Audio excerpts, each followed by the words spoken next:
আমরা হোটেলে পৌঁছে লাগেজ রেখে রুমে বিচের দিকে যাচ্ছি। হোটেলের পেছন দিকে একটা গেট আছে, গেট থেকে বেরিয়ে বিচ। বিচে একদম জল ভর্তি, পাড় অব্দি জল দেখা যাচ্ছে, পুরো জলের ঢেউ পাড় অব্দি আসছে। এটা আমরা বেলা 1টা নাগাদ বিচে গিয়েছিলাম, তখন পাড়ে জল ভর্তি ছিল। আমরা পরদিন ভোরবেলা 5:30টায় যখন বেরিয়েছি, দেখুন পাড়ে একদম জল নেই, পুরো শুকনো।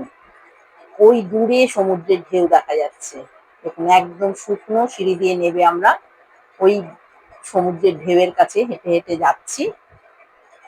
দারুণ লেগেছে আমার, সানরাইজও দেখতে পেয়েছি। আর অনেকটা হেঁটে তবে সমুদ্রের ঢেউটা পেয়েছি আমরা। পাড় একদম শুকনো ছিল, খুব ভালো লেগেছে এই দৃশ্যটা দেখতে। আমরা খুব অল্প সময়ের জন্যই সানরাইজটা দেখতে পেয়েছি, তারপর রোদ উঠে গেছিল। দেখুন পাড়টা আমি দেখাচ্ছি, জলটা আস্তে আস্তে বাড়ছে। পাড়টা দেখাচ্ছি, ওই দূরে পাড়, কালকে যেখানে জল ভর্তি ছিল পাড়ে, আজকে সেই জলটা নেবে অনেকটা দূরে চলে গেছে, অনেকটা দূরে সমুদ্রের ঢেউটা দেখতে পাওয়া যাচ্ছে। দেখো কতটা দূরে সমুদ্রের ঢেউটা,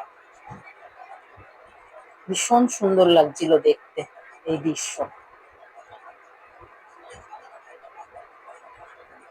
আবার পরের দিন সকালবেলা 11টায় আবার পাড়ে জলটা চলে